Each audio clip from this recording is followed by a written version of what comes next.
Degree college Jamadoba में छात्रों को परेशानियों का सामना करना पड़ रहा है। शिक्षा प्रदान करने वाले डिग्री कॉलेज का संचालन बगैर मूलभूत सुविधाओं का हो रहा है, जिससे उसमें पढ़ने वाले बच्चे किसी तरह से शिक्षा ग्रहण करने को मजबूर हैं। इस समस्या को दूर करने की दिशा में शासन प्रशासन की ओर से कोई भी पहल नहीं हो रहा है। समस्या की गंभीरता को देखते हुए झरिया विधायक रागनी सिंह डिग्री कॉलेज के प्रिंसिपल आरपी सिंह से मिली। डिग्री कॉलेज में हो रही परेशानियों से अवगत हुए। इस दौरान विधायक ने कॉलेज के निरीक्षण किया तो देखा कि चारों ओर गंदगी पसरा हुआ है।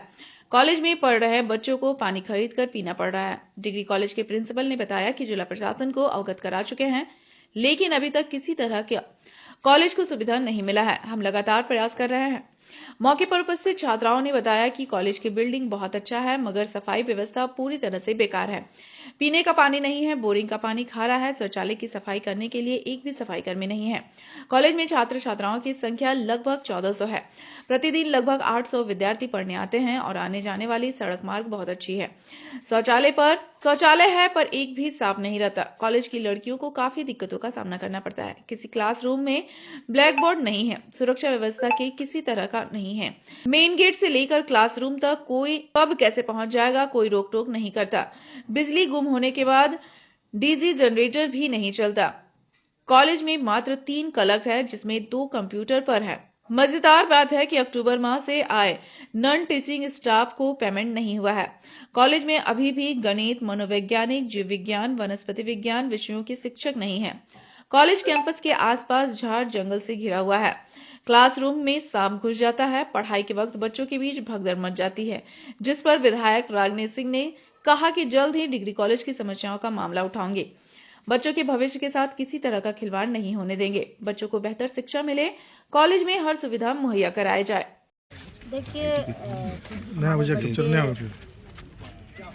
बहुत हमारे कार्यालय में कुछ सूचना दी है। बहुत इस कॉलेज में कमियां हैं और कमियां होने के कारण इन्हें भी दोष नहीं दे सकते। कहीं ना कहीं हम लोग 1 घंटा बैठकर मीटिंग किए और ये भी अपना समस्या बताया।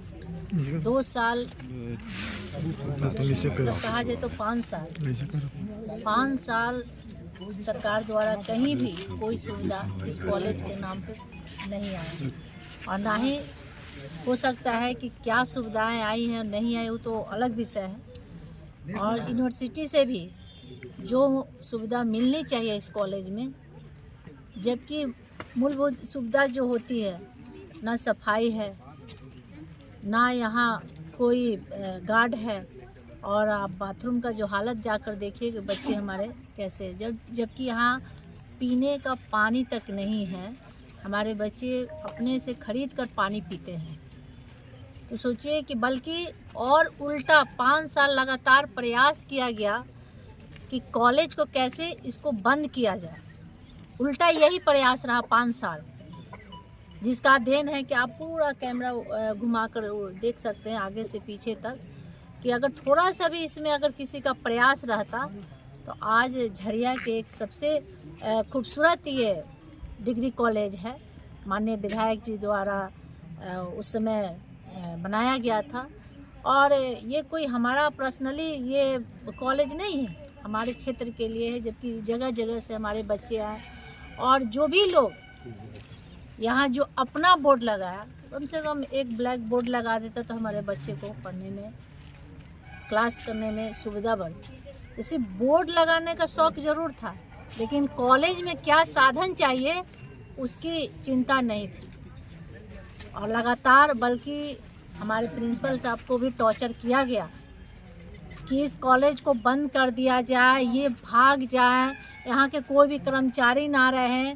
कोई 2-4 अपराधी द्वारा बुलाकर और धमकियाँ मिलती थी, तरह तरह के। हम मतलब सुनकर बहुत हम दुखी हैं कि ऐसी भावना, ऐसे सोच किसी की कैसे हो सकती है। शिक्षा के मामले में जो कथा और कथनी जो लोग बोलते हैं, बच्चे के साथ खिलवाड़ कैसे कर सकते हैं। 5 साल कम से कम अपना निजी स्वार्थ छोड़कर सिर्फ बच्चे के बारे में अगर कोई सोच लिया रहता ना, तो ये कॉलेज दिखता। लेकिन आज हम आए हैं बच्चे के कुछ कंप्लेंट पे और कहीं ना कहीं ये कहा जाए कि सरकार के भी कमियां हैं, जो आज हमारे माननीय रघुवर दास जी के नेतृत्व में ये भव्य तरीके से कॉलेज निर्माण हुई थी। और आज ये जो दशा देखकर बहुत दुख हो रहा है कि इतना खूबसूरत जगह रहने के बाद भी आप आसपास अगल बगल देख लीजिए, कितना सुंदर ग्राउंड है, कितना स्पेस है, लेकिन फिर भी खेलने के लिए कहीं ग्राउंड नहीं है। किसका कमियां है आप समझ सकते हैं। कॉलेज की जो भी समस्या मैम किस तरह आप देख रहे हैं इसकी? देखिए, यहाँ सफाई बिल्कुल नहीं है, गंदगी भरपूर है, गार्ड नहीं है। सुरक्षा की दृष्टि देखते आप देखिए तो मतलब गार्ड बहुत ज़रूरी है कि गार्ड नहीं है। शिक्षा के यहाँ टीचर अभी तक मात्र 8 टीचर हैं। 8 टीचर में 15-16 मतलब हाँ 1-2 ऑप्शन पे ही रहते हैं अक्सर। जैसे ये बताइए, इनको लेकर 10, तो मान लीजिए कि मतलब इतना कम टीचर में कैसे हमारे बच्चे पढ़ेंगे। उसके बाद से आप देखिए कि मात्र 3 गार्ड मिले हैं और सफाई तो बिल्कुल कमी नहीं है। ये अपने निजी फंड से प्राइवेट से यहाँ के आसपास 2-4 लोग से सफाई करवाते थे, बाकी जो भी इनके और समस्या है वो भी लोग छोड़ दिए। नगर निगम से कोई सहयोग नहीं है, जिसका आप उदाहरण देख सकते हैं किस तरह से आसपास जंगल के यहाँ सांप निकला हुआ है। अगर किसी बच्चे को काट लेता या कोई भी अनहोनी हो जाता तो इसका जिम्मेवार कौन होता? कहीं ना कहीं जिम्मेवार तो यही होते। कोई सरकार पे तो उंगली उठाता नहीं। लेकिन जड़ देखा जाए तो ये जड़ से ही इस कॉलेज को लगातार बंद करने का प्रयास किया गया।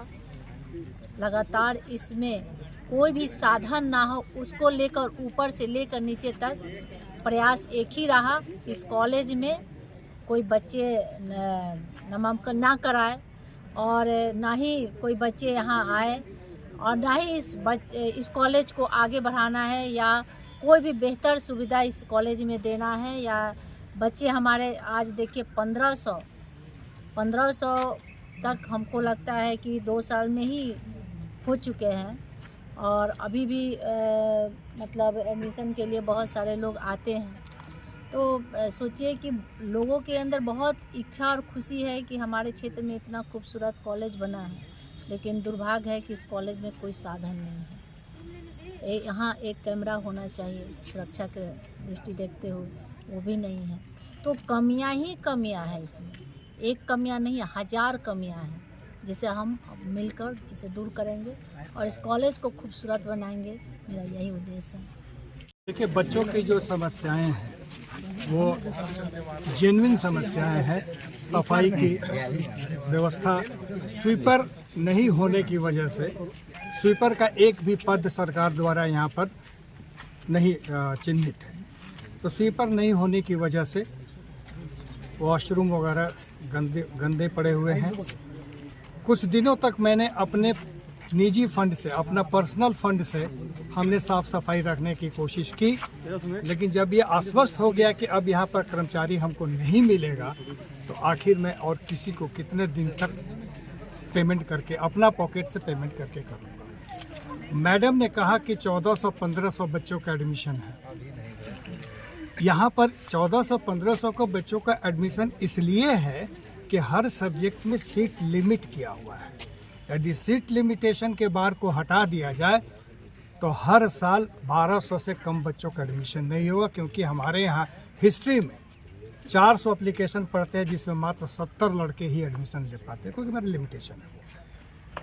पॉलिटिकल साइंस में 300 का एप्लीकेशन पढ़ता है, कॉमर्स में 500 का एडमिशन एप्लीकेशन पढ़ता है, कॉमर्स में 200 लेते हैं, पॉलिटिकल साइंस में 70 लेते हैं, हिंदी में 150 पढ़ते हैं। अगर खैर ठीक है, लेकिन जो भी है 1500 2 साल में बहुत बड़ी अचीवमेंट है इस महाविद्यालय का। और हम चाहेंगे कि जितनी भी समस्याएं आज हमारे मैडम के साथ एक बंद कमरे और लोगों के बीच में हुई हैं, मैडम का मुझे सहयोग मिला है, हमें आश्वासन मिला है और हम ले करके पुनः एक पूर्व गति से मैं स्पीड पकड़ूंगा और महाविद्यालय को अपने विचार के अनुसार, अपने दृष्टि के अनुसार आगे ले जाना। सर कॉलेज की जो भी समस्या पहले भी थी किसी को आप अवगत कराए थे कि जी वो देखिए हमारे यहाँ सिस्टम है सब कुछ, हम लोग पत्राचार ही कर सकते हैं। हम लोग सारे लोग को पत्राचार किया गया।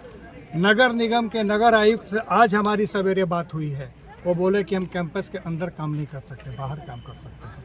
आज की बात उनको भी चिट्ठी गई है, जीएम लोधना को चिट्ठी गई है, जीएम भौरा को हम लोग चिट्ठी भेजा हमने।